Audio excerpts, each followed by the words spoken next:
Salam jumpa pemirsa, senang sekali saya Maria Talimbekas kembali menjumpai Anda dalam program Berita Papua Barat hari ini. Sejumlah informasi di Papua Barat akan kami hadirkan untuk Anda.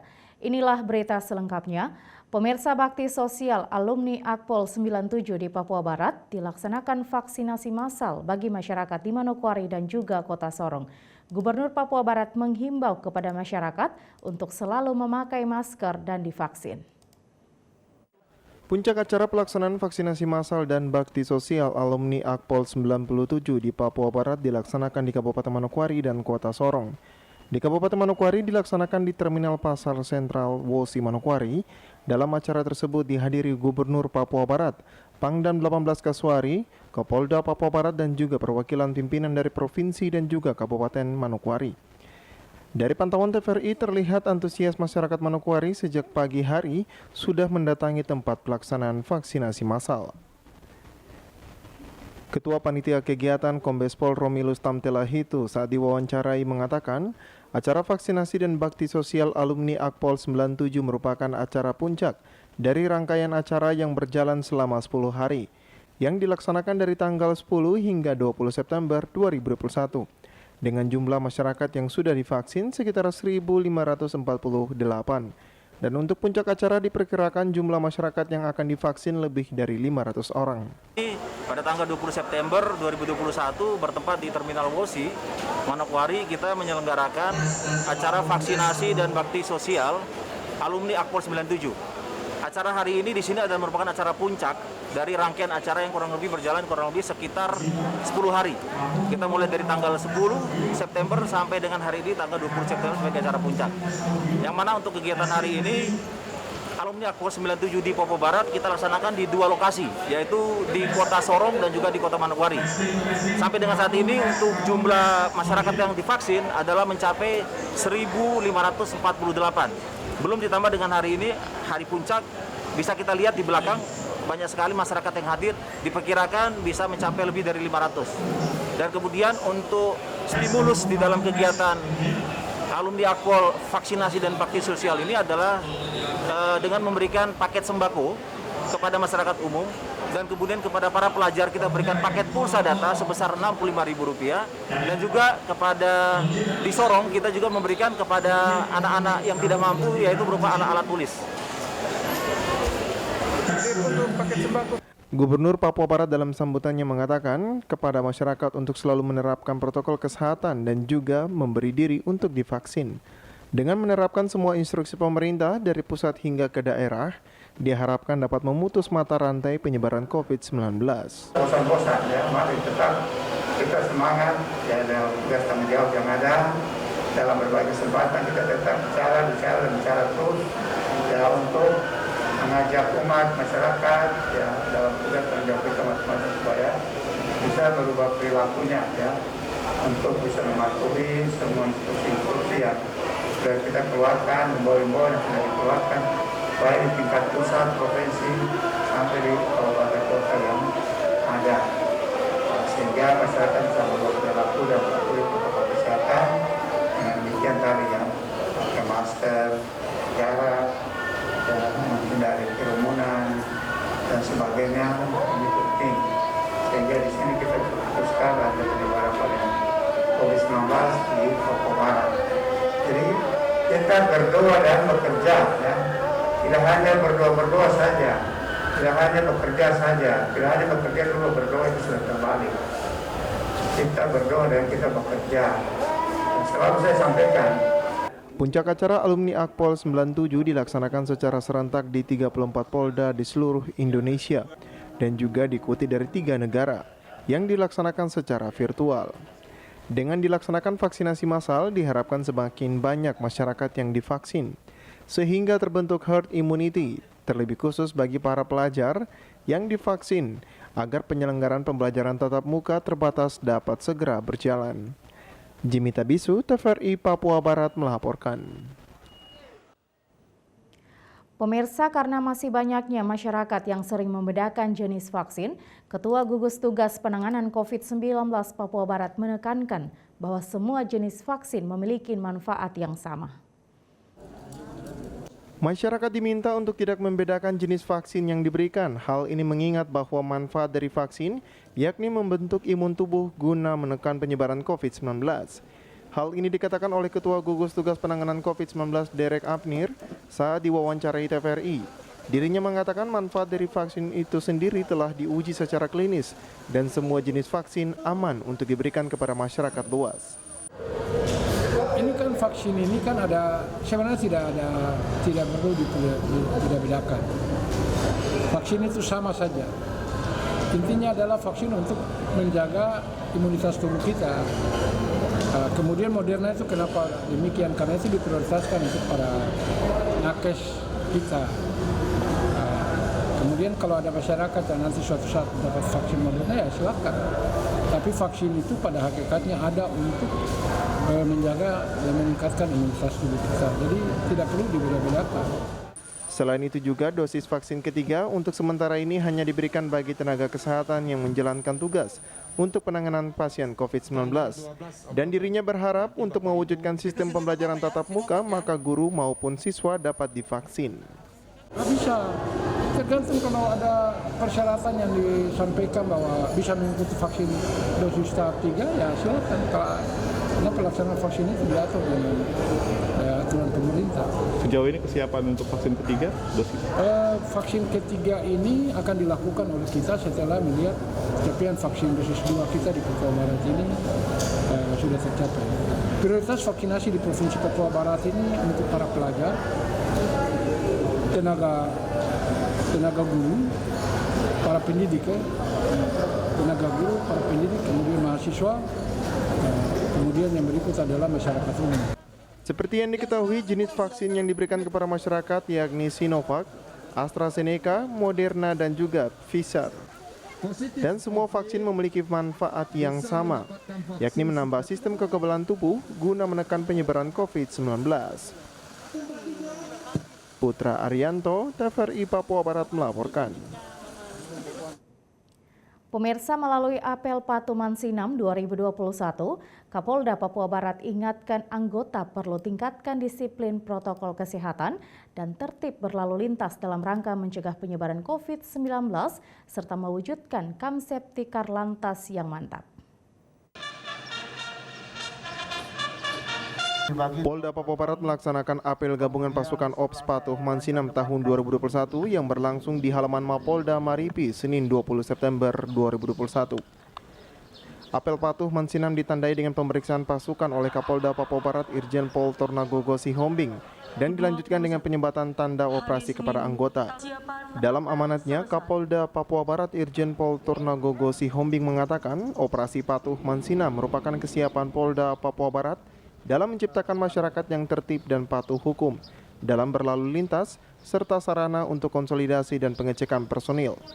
Kapolda menyebutkan permasalahan di bidang lalu lintas di masa ini telah berkembang dengan cepat dan dinamis. Hal ini merupakan konsekuensi dengan meningkatnya jumlah kendaraan motor dan populasi penduduk yang membutuhkan moda transportasi sebagai sarana. Kesiapan Polda Papua Barat dalam menciptakan masyarakat yang tertib, patuh hukum dalam berlalu lintas, serta sebagai sarana untuk konsolidasi dan pengecekan personil peserta pelengkapan sarana prasarana sebelum melaksanakan tugas di lapangan. Permasalahan di bidang lalu lintas di masa ini telah berkembang dengan cepat dan dinamis. Hal ini sebagai konsekuensi dari meningkatnya jumlah kendaraan bermotor dan populasi penduduk yang memerlukan alat transportasi sebagai sarana mobilitas dalam memenuhi kebutuhan hidupnya. Kapolda menyebutkan operasi Patuh Mansinam 2020 mengalami penurunan sebanyak 12% dibandingkan periode tahun 2019. Jumlah korban luka berat operasi Patuh Mansinam tahun 2020 sebanyak 3 orang dan luka ringan 20 orang. Jumlah pelanggaran lalu lintas operasi Patuh Mansinam tahun 2020 berjumlah 1.468 pelanggaran dengan jumlah tilang 259 dengan teguran 1.209 orang. Operasi Patuh Mansinam 2020 mengalami penurunan sebanyak 12% dibandingkan periode tahun 2019. Jumlah korban luka berat operasi Patuh Mansinam tahun 2020 sebanyak 3 orang dan luka ringan 20 orang. Jumlah pelanggaran lalu lintas operasi patuh Mansinam tahun 2020 sejumlah 1.468 pelanggaran dengan jumlah tilang sebanyak 259 lembar dan teguran sejumlah 1.209 teguran. Operasi patuh Mansinam tahun 2021 ini akan dilaksanakan selama 14 hari. Operasi Patuh Mansinam akan dilaksanakan selama 14 hari dan tanggal 20 September hingga 3 Oktober 2021 secara serentak di seluruh Indonesia dengan sasaran pengemudi sepeda motor yang tidak menggunakan helm, menerobos lampu merah, dan mengemudi kendaraan dalam keadaan dipengaruhi minuman keras serta anak di bawah umur yang mengendarai kendaraan. Natalindo Kerewai, TVRI Papua Barat melaporkan.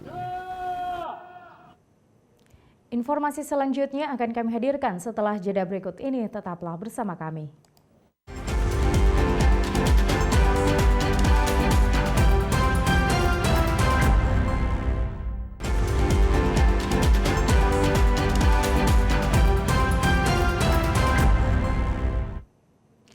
Terima kasih Anda masih bersama kami. Pemirsa, Polda Papua Barat kembali menetapkan 1 orang tersangka dalam penyerangan pos Ramil Kisor Distrik Aifat pada tanggal 2 September 2021 lalu. Hingga saat ini aparat TNI Polri terus mengejar pelaku penyerangan pos Ramil Kisor yang menewaskan 4 prajurit TNI Angkatan Darat pada tanggal 2 September 2021 lalu. Kabid Humas Polda Papua Barat Kombes Pol Adam Erwindi menyatakan hingga kini polisi belum menangkap Ketua KNPB wilayah Kisor. Ia menyebutkan setelah dilakukan konfirmasi kepada Kapolres Sorong Selatan, penangkapan tersebut tidak benar. Karena sampai saat ini tim gabungan TNI Polri masih terus melakukan pencarian terhadap Ketua KNPB wilayah Kisor inisial SK. Kabid Humas menambahkan sebelumnya pada minggu kemarin TNI Polri berhasil menangkap 1 pelaku berinisial YS yang diduga dalam penyerangan pos Ramil Kisor. YS diduga pernah terlibat dalam kasus pembunuhan tahun 2020 yang menyebabkan 2 warga meninggal. Baik, terkait informasi adanya penangkapan Ketua KNPB Sektor Kisor kemarin, kami sudah konfirmasi kepada Kapolres Sorong Selatan bahwa informasi tersebut tidak benar. Tidak ada penangkapan, belum ada penangkapan Ketua KNPB Sektor Kisor tersebut. Sampai saat ini kami masih melakukan pencarian. Tim gabungan TNI Polri masih melakukan pencarian terhadap Ketua KNPB Sektor Kisor tersebut atas nama SK. Kemudian kemarin memang ada kegiatan yang dilakukan oleh dipimpin langsung dan Satbrimob dan Dim dan Kapolres.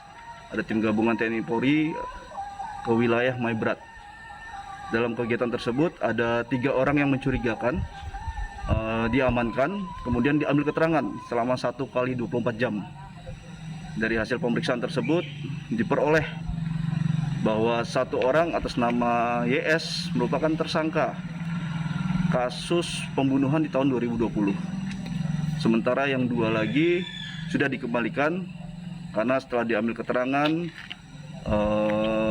dikembalikan kembali ke wilayahnya. Demikian mungkin situasi sampai saat ini seperti itu. Tim Liputan TVRI Papua Barat melaporkan. Kita beralih ke informasi lain. Pemirsa, aksi demo damai karyawan RSU Manokwari yang menolak Dr. Alwan menjadi Direktur Rumah Sakit pada Jumat kemarin ditemui Bupati Hermus Indo. Bupati Manokwari Hermus Indo yang didampingi wakilnya Edi Budoyo dan Direktur Rumah Sakit Umum Manokwari Dr. Alwan Rimosan kepada karyawan RSU yang melakukan aksi demo damai menolak Dr. Alwan sebagai Direktur Rumah Sakit dengan beberapa alasan yang dijadikan dasar. Jelas Bupati bahwa sebagai aparatur sipil negara harus patuh pada aturan pemerintah dan juga aturan hukum. Sehingga apa yang disampaikan sebagai alasan menolak Dr. Alwan sebagai Direktur Rumah Sakit, jelas Bupati akan dibentuk tim agar melakukan evaluasi pada aspirasi karyawan. Saya ingin sampaikan bahwa memang kalau tenaga medis dengan manajemen rumah sakit dengan seluruh perawat kemudian tenaga medis yang ada di rumah sakit ini kalau sudah tidak harmoni maka susah untuk kita bisa selenggarakan pelayanan yang baik. Karena itu saya berharap karena konflik seperti ini kalau kita pelihara, maka pelayanan tidak akan jalan dan yang terjadi adalah masyarakat. Masyarakat yang akan jadi korban. Semua permasalahan yang tadi disampaikan, Bupati akan membentuk tim khusus untuk menangani masalah ini. Ya. Nanti dari situ baru nanti keputusan bisa diambil. Ya. Karena semua harus dikaji secara objektif. Bupati tidak bisa menyampaikan argumentasi yang tidak objektif untuk menjawab semua yang tadi Bapak Ibu sampaikan. Benar? Ya. Ya, takut saya salah sampaikan, Bapak Ibu marah kepada saya lagi. Di hadapan para karyawan RSU Manokwari, Bupati juga menegaskan TPP bagi tenaga dokter dan juga perawat dibayar pemerintah sesuai dengan kinerja dari setiap individu. Khusus untuk para dokter, khususnya tenaga dokter ahli ya, spesialis, yang ada di rumah sakit sudah menerima arahan dari saya. Laksanakan itu.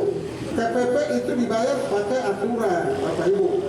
Indikatornya jelas. Saya dulu di provinsi, kita dibayarkan TPP patokannya 25 juta kepala biro. Tapi 25 juta itu tidak mutlak kita terima, Bapak Ibu. Harus kita tanda tangan absen pertama. Kemudian kedua, kita buat laporan kinerja harian. Kita buat apa sepanjang hari ini dan diketahui oleh pimpinan kita. Lalu buat itu bawa sampaikan ke kepegawaian sana. Pegawaian yang menilai itu semua input di dalam sistem. Baru nanti kita terima berapa. Bukan dibayar utuh-utuh, khusus TPP ya, saya sampaikan. Semua pegawai yang ada di RSUD, TPP dibayar berdasarkan indikator kinerja. Permintaan para karyawan agar Dr. Alwan diberhentikan, jelas Bupati bahwa semua putusan Bupati akan dilakukan setelah tim yang dibentuk melakukan penyelidikan. Sebagai Bupati, dirinya tetap bertindak adil sehingga tidak memihak pada satu pihak. Sehingga penyelidikan dan evaluasi akan dilakukan dan selanjutnya akan diputuskan hasilnya. Arina Irianan, TVRI Papua Barat melaporkan. Terima kasih Bapak atas tanggapan, kami mohon dengan cepat bisa. Pemirsa, sejak bulan Juni lalu, para sopir bus Sekolah Dinas Perhubungan Kelautan dan Perikanan Manokwari tidak menerima gaji hingga Desember mendatang. Menyikapi hal tersebut, Bupati Manokwari Hermus Indo tegaskan akan dibahas pada APBD perubahan Oktober mendatang. Menyampaikan terima kasih. Pada peringatan Hari Perhubungan Nasional 17 September lalu, Kepala Dinas Perhubungan Kelautan dan Perikanan Manokwari, Albert Simatupang, di hadapan Bupati, Wakil Bupati, dan Sekda Manokwari melaporkan bahwa para sopir bus yang mengendarai bus milik Dinas Perhubungan tidak menerima gaji dan ini akan berlanjut hingga Desember 2021. Kita ini, di belakang saya ada 7 bis itu khusus untuk melayani anak-anak sekolah gratis. Jadi tidak dipungut biaya, Bapak. Dari tahun 2021 ini mereka tidak menerima gaji dari bulan Juli sampai nanti Desember. Karena mereka tidak ada di DPR kami. 7 orang selaku supir. Nah, ini makanya ada kesedihan untuk mereka sehingga mereka menampilkan kesedihan itu dalam bentuk sukacita. Menyikapi hal tersebut, pada kesempatan itu Bupati Manokwari Hermus Indo menyampaikan bahwa masalah pada supir bus yang tidak menerima gaji akan dibahas pada APBD perubahan Oktober mendatang. Honorarium dari para driver yang tadi sudah disampaikan bahwa sampai dengan bulan Desember tidak dibayar.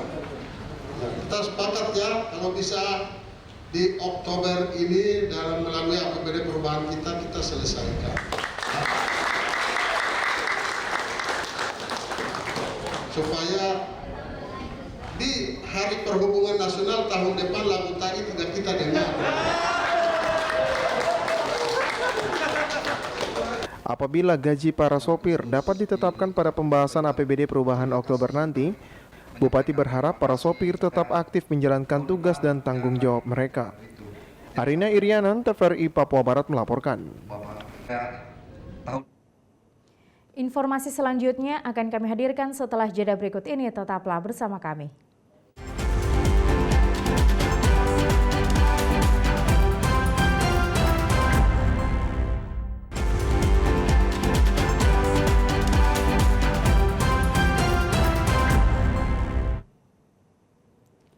Terima kasih Anda masih bersama kami. Pemirsa, dalam rangka mensejahterakan anggota Kodam 18 Kasuari, Pangdam 18 Kasuari meresmikan gedung baru Koperasi Kartika Patriot Mandiri Kodam 18 Kasuari. Para asisten Kabala Majen TNI Inyoman Santiasa secara langsung meresmikan gedung baru Koperasi Kartika Patriot Mandiri Kodam 18 Kasuari di Makodam Trikora Arfai 1 Manokwari, Papua Barat. Acara dihadiri oleh Kasdam 18 Kasuari Brigjen TNI Joko Andoko dan para pejabat Kodam 18 Kasuari lainnya beserta para prajurit dan PNS di lingkungan Kodam. Selama ini koperasi milik Kodam Kasuari tersebut telah ada, akan tetapi masih menggunakan ruangan milik Detasemen Markas Denma Kodam yang masih terbatas dalam pengoperasiannya. Pangdam menyampaikan terima kasih dan turut berbahagia atas selesainya pembangunan gedung Koperasi Kartika Patriot Mandiri Kodam 18 Kasuari ini. Ia menyampaikan koperasi para satu institusi termasuk Kodam 18 Kasuari merupakan unit kerja yang sangat diperlukan untuk membantu kesejahteraan para anggotanya. Patut berbangga ya bahwa di tengah-tengah kita ini sekarang sudah ada dan hadir koperasi ya dalam rangka untuk ya kesejahteraan anggota khususnya Kodam 18 Kasuari. Ya. Jadi koperasi ini harus bisa membuat sejahtera anggota karena dari sini kamu dapat SHU sehingga kamu pas Lebaran ada ya kisan lah, ada yang diteng-teng lah pada saat. Selain itu juga diresmikan kantin milik Kodam Kasuari yang dibangun berdampingan dengan koperasi. Kantin tersebut menyediakan kebutuhan makanan murah dan terjangkau bagi prajurit dan PNS beserta keluarganya di lingkungan Kodam. Para asisten Tim Liputan TVRI Papua Barat melaporkan. Pemirsa, sebanyak 240 peserta mengikuti pembekalan kader rakyat terlatih sebagai komponen cadangan dan komponen pendukung dalam rangka pertahanan negara. Kegiatan tersebut merupakan penyiapan wilayah pertahanan dan kekuatan pendukungnya secara dini sesuai sistem pertahanan. Hal ini dilakukan untuk membangun, memelihara, meningkatkan, dan memantapkan kemanunggalan TNI sebagai rakyat. Sebanyak 240 peserta terlibat yang terdiri dari organisasi masyarakat, pemuda Pancasila, Karang Taruna, wilayah SP4, pramuka kuartir Ranting Pravi, serta pelajar dan mahasiswa seputaran Manokwari. Acara yang bertemakan kader rakyat terlatih yang patriot dan cinta tanah air tersebut dibuka Wakil Asisten Teritorial Waster Kasdam Kasuari Letkol Ahmed Tejo Basuki, mewakili Aster Kasdam Kasuari Kolonel Infantri Hengki Yuda Setiawan. Ia mengatakan TNI Angkatan Darat melaksanakan pemberdayaan wilayah pertahanan di darat melalui kegiatan pembinaan teritorial seperti kegiatan ini guna terwujudnya sistem pertahanan yang bersifat semesta. Sasarannya mewujudkan masyarakat yang memiliki pengetahuan, keterampilan, dan kesadaran dalam bela negara, kesiapan potensi sumber daya manusia untuk mendukung pemberdayaan wilayah pertahanan, ujarnya. Program ini dilaksanakan dengan tema kader rakyat terlatih yang patriot dan cinta tanah air. Kegiatan pembekalan rakyat terlatih tingkat Kota Mawil, Kodam 18 Kasuari dilaksanakan dengan tujuan menjamin terlaksananya kegiatan pembekalan kader rakyat terlatih tingkat Kota Mawil dalam rangka kepentingan pemberdayaan wilayah pertahanan. Materi yang diberikan yaitu diantaranya pemantapan jiwa nasionalisme, pengetahuan COVID-19, materi PBB dan PPM, pengenalan komunikasi radio, pengetahuan kesehatan, lapangan, dan materi outbound. Tim Liputan TVRI Papua Barat melaporkan. Informasi olahraga, pemirsa, atlet karate Papua Barat yang dipersiapkan untuk mengikuti Pekan Olahraga Nasional ke-20 di Papua optimis meraih emas.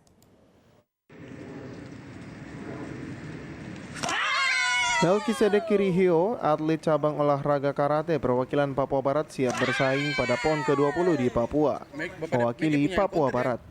Saat ini ia sedang melakukan persiapan training center atau TC di Jakarta dan telah menunjukkan kemajuan serta kesiapannya untuk berlaga di event nasional.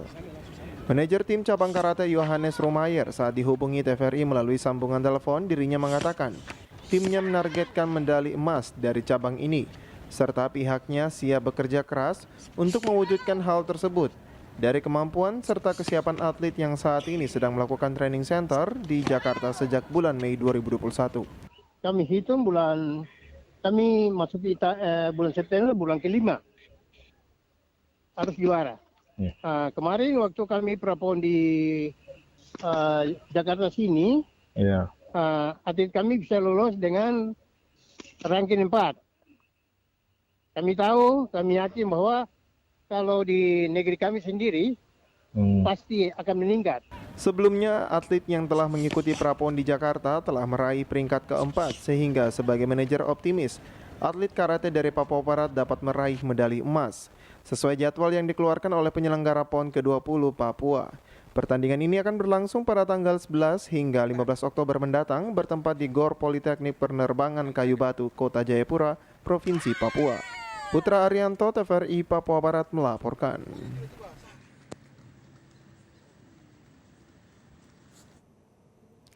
Pemirsa, informasi tadi sekaligus menutup jumpa kita dalam program Berita Papua Barat hari ini. Kami tetap mengajak Anda untuk mencegah penyebaran COVID-19 dengan cara memakai masker, mencuci tangan pakai sabun dengan air yang mengalir, menjaga jarak, menjauhi kerumunan, serta membatasi mobilitas dan bersedia divaksin sesuai kebijakan pemerintah. Indonesia pulih karena aku, Indonesia pulih karena kamu, Indonesia pulih karena kita. Mewakili kerabat kerja yang bertugas, saya Maria Talimbekas mengucapkan terima kasih dan sampai jumpa.